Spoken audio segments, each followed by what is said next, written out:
make the strings make sense.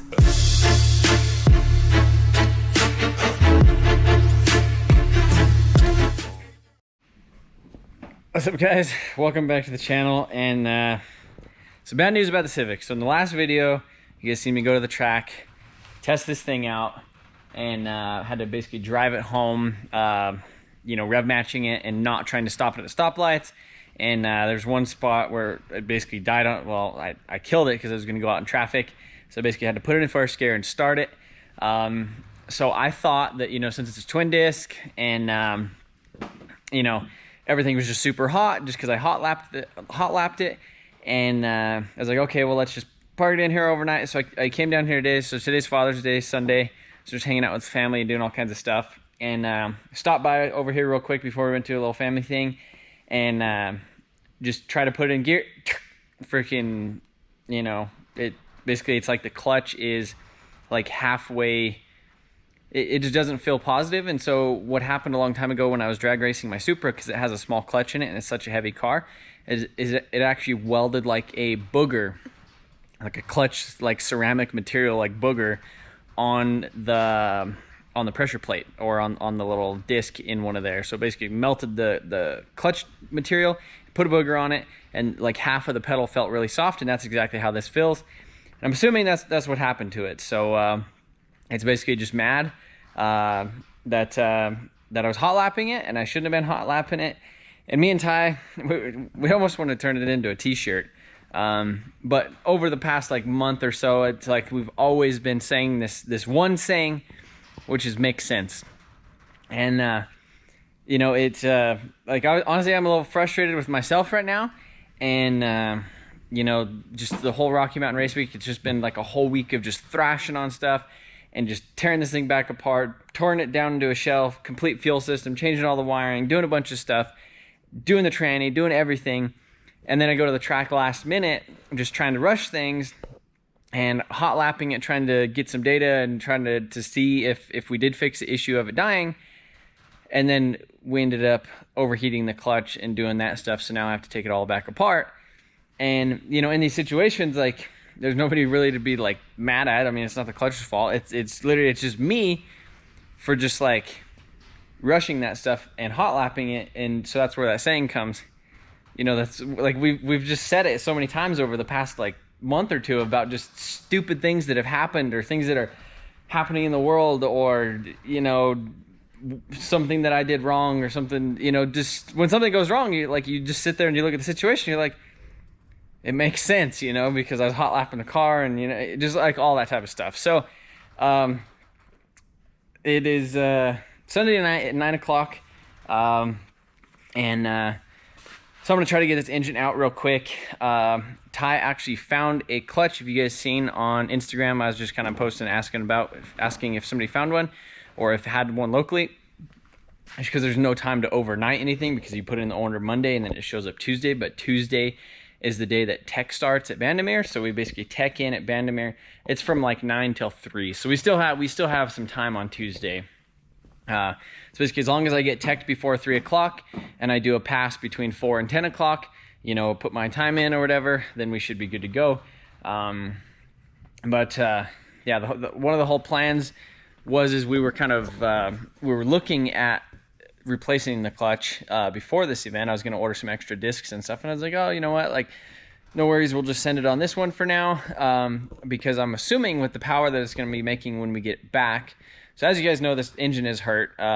You know, it does smoke a little bit just because of, you know, I think we had some premature cylinder wall scoring just because of the way that, you know, we had it machined to the machine shop. I didn't really give him any clearances. He didn't really give me any clearances.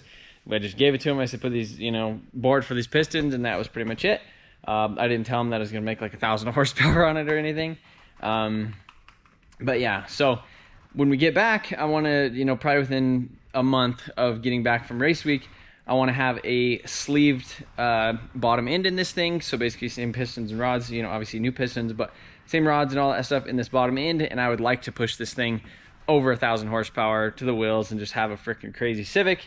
And that was the plan. So I wanted to upgrade to a triple disc. So there's nothing to do other than get started on this, and you know, I'm going to try to get this thing out tonight. Right now, Ty is on his way back from grabbing the clutch, and we weren't even sure if we were going to get the clutch.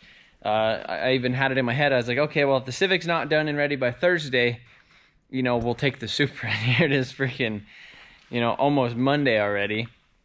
And I haven't even towed the trailer. I still need to wire some stuff in here, put interior back in it, make it, get an alignment on it, make it more roadworthy. But none of that's going to happen unless we get this clutch replaced.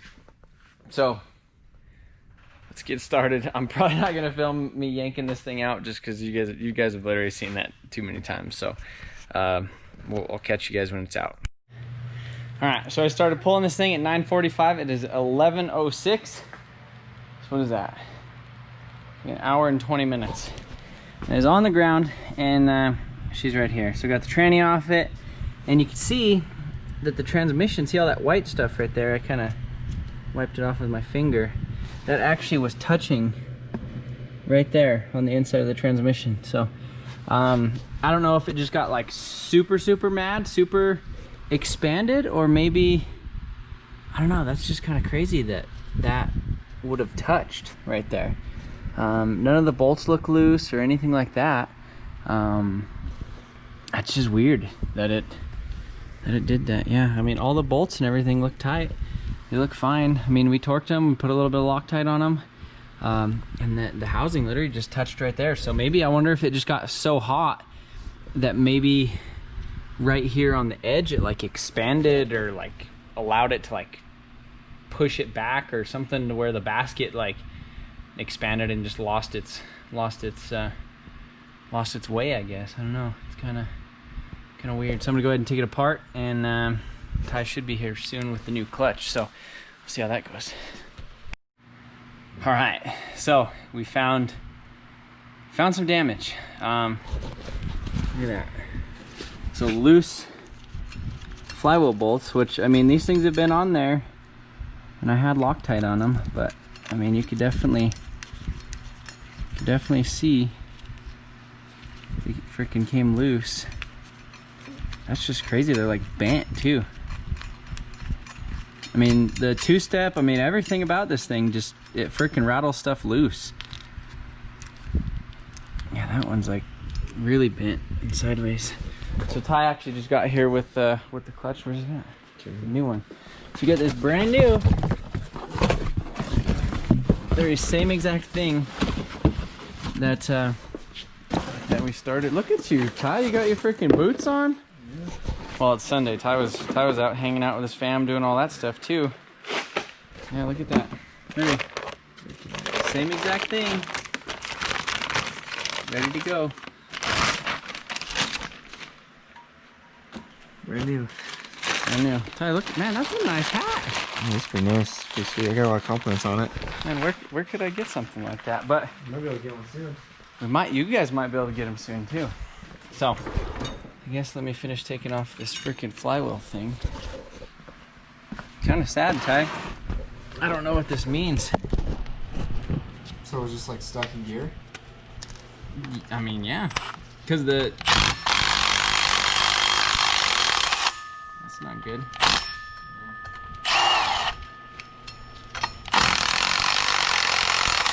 Ooh.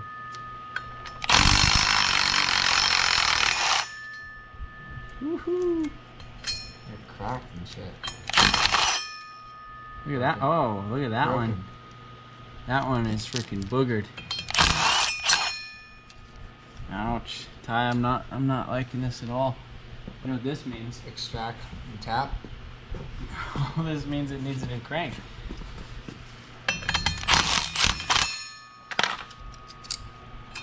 It means it wants a new crank, Ty. Whew. That's not freaking good at all. Look at that. Crank. Look at that bolt, just freaking completely.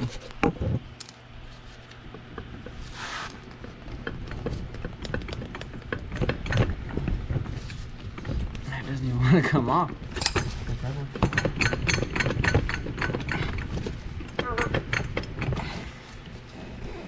Ouch. I think what it is one of them's like bent in there. It's like on the way.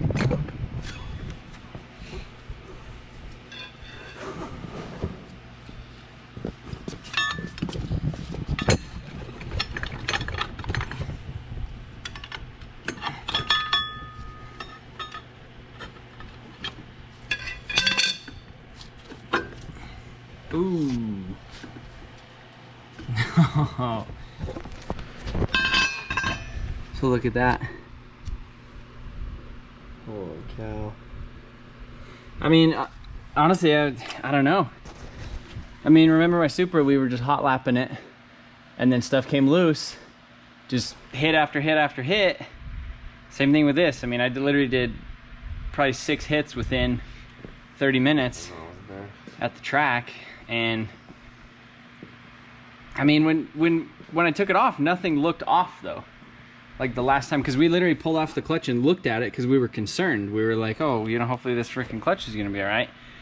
And then it wasn't like ready to back out, you know? Yeah, no, I mean, seriously, they looked fine. I have pictures of it, taking it off and everything. But maybe, I mean, I was playing with the 2-step a lot.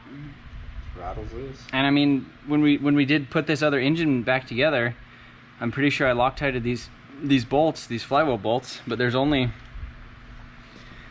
much only 3 of them that look like they're good. 4. So there's 4 flywheel bolts out of this whole thing. So this is the crank itself, huh? Yeah.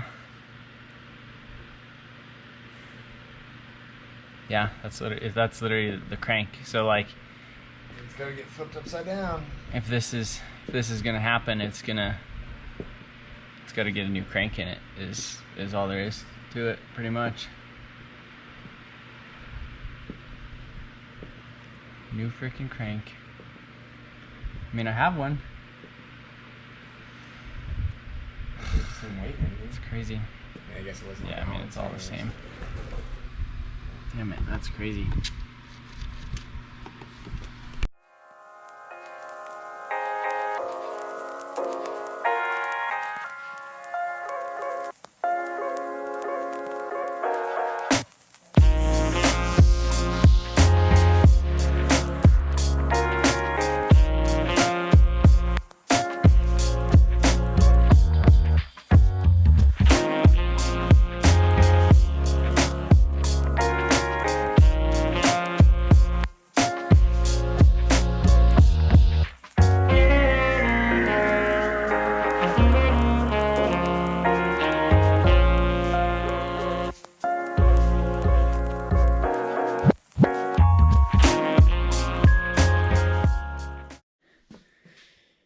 Alright guys, so it is 1:30 in the morning and I got this thing all apart. So everything looks pretty good on the inside of this thing, and actually, so I kind of think one of the reasons why that I had that cylinder wall scoring was because when I did these little things on the bottom right here, so I had to notch the block for the rods. So I think maybe there was a little bit of a lip or something there, or maybe the pistons come down kind of far and caught some stuff, because literally exactly where I notched those rods is exactly where the lines are going up and down. So maybe something got caught, maybe it pulled off a little thing, stuck it in the ring, and it just went up and down. And that's why this thing does smoke a little bit. So this is a crank out of an engine over there that did throw a rod on it. So I think the option is to take that to the machine shop tomorrow morning and have them take a look at it, see if it's okay. I do have another K24A2 over there that was it was gonna be like another builder, but I don't know if I want to like sacrifice that crank in this thing, because I do want to do like a sleeved motor. But yeah, I mean, honestly, the sides, the skirts on the pistons look fine. Little bitty, tiny bit of wear on the very bottom, but all the bearings and everything look okay. I'm just really concerned about vibrations, and I don't know, it's just weird because the valve cover nuts, like the nuts on the valve cover, like loosened up and came off, and then obviously there was some vibration in the crank, and that's why the crank actually, like, it backed off on there. So I don't know if, you know, when we put the engine together, if it's just like out of balance, or, you know, there's some extra vibration. I mean, we are turning this thing about, I think it's like 9,300 RPMs. So I don't know if I want to chance it, or not. But mostly, I want to go home and go to bed right now, and I guess I'm gonna sleep on it. So I'm gonna come back tomorrow. You can see this is definitely kind of a mess. We got the old crank, the new-ish maybe crank, and then my poor freaking engine all torn apart, just sitting here with the Civic on the lift, and it's been this way too many times. So I don't know. I just want to put this thing back together. I'm tired of tearing it apart, and I'm almost tempted to just take the freaking Supra and just send this thing to the machine shop, get sleeve a block, have everything balanced and blueprinted and nice, and like put the clutch on it, and like have all that, like the rotating assembly, like balanced, like that level of stuff, so that way I don't have to keep doing this. And again, like on these last minute rush things, like, yes, I could throw that freaking crank in there right now and have this thing running, but then are we going to be, a state away or 2 states away, 7 hours away from home, and, have the crank bolts come out again, or freaking a valve cover bolt come off and freaking spew oil on the turbo manifold and catch on fire. Like, there's just so many things that could go wrong, or I could just hop in the freaking Supra. It's, old reliable 2J and just rip that thing, but just not rip it too fast because we'll smoke the clutch. But I'm going to go home and go to sleep, and we'll catch back up with you guys tomorrow.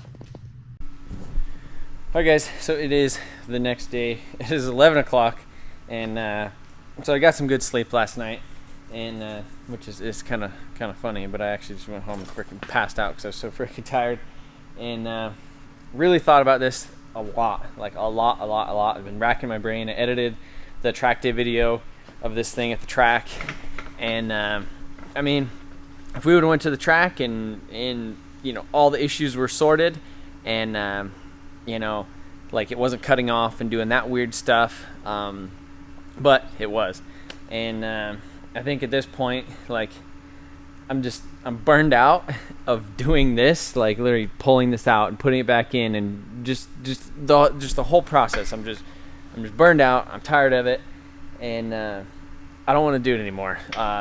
So I want to take it.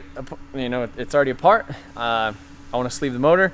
Actually have a machine shop go through and double check the clearances on everything and balance everything and do all that stuff together, and just so I don't have this issue anymore, because I don't want to show up to Rocky Mountain Race Week or risk not being able to get this thing home, especially with Jamie being so pregnant. I don't want to like have something happen with her.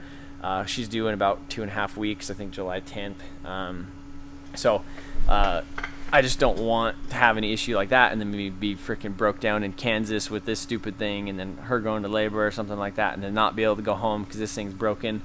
So, and I want to take something that I'm proud of, that I'm 100% confident in, and I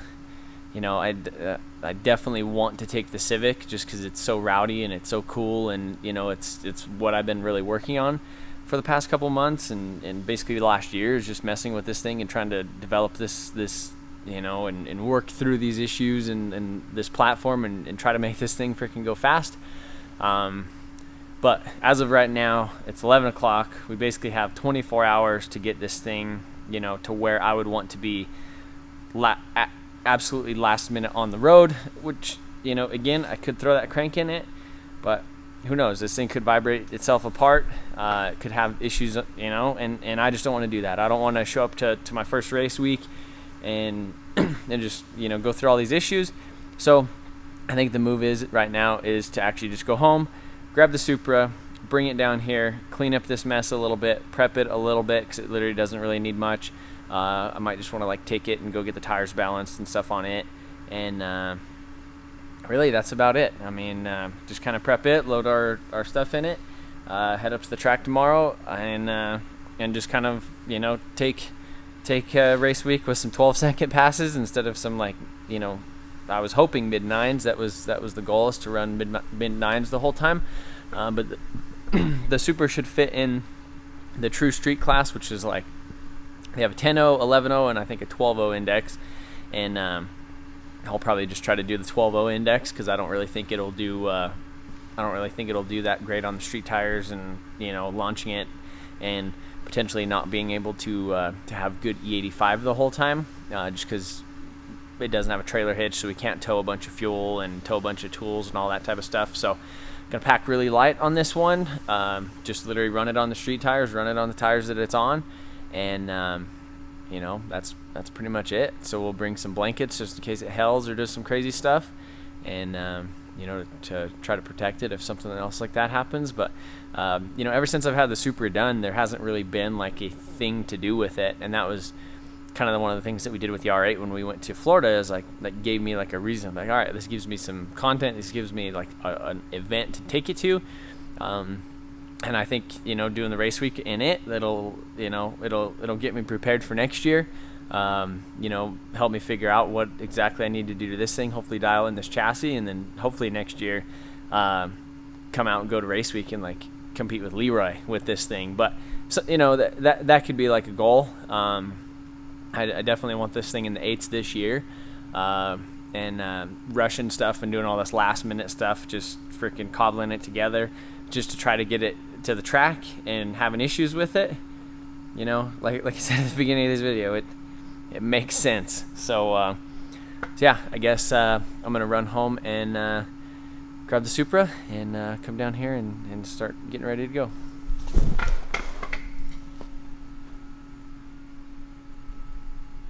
Okay guys, well, cleaned up the mess a little bit, kind of halfway organized it, got some bags, got the engine sitting over here, pushed the Civic back over there, and I think it's going to be down for a little while, so we're going to head to the house and grab the Supra.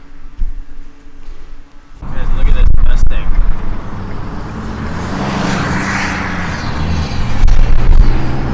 If that's not the coolest Mustang you've ever seen, then I don't know, it's for like, when you drive it, you don't think it looks that cool, and then like when it's behind you, it's like low, and the headlights and the freaking, it just looks really sick, and the wrap, it just looks like it's like meant to be on a freaking rally, which is what it was. It was on freaking Drift Week.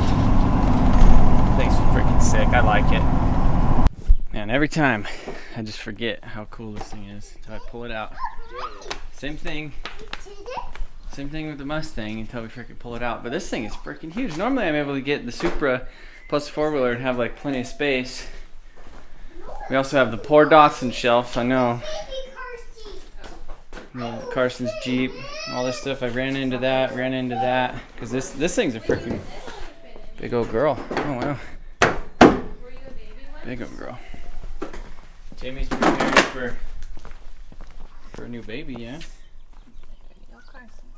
You ready for baby sister?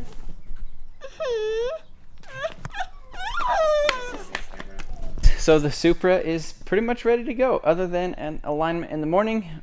Just did some heat stuff up front, buttoned up a couple little things up underneath it, zip tied some stuff, tied some stuff up. I actually went ahead and wired the AC to a relay with a switch that's triggered by a ground that triggers the ECU, and then it has an output that actually kicks on and off the air compressor. So there's actually some parameters in the ECU. So when it sees that I actually kick on the ECU or kick on the AC, there's like a little bit of a delay.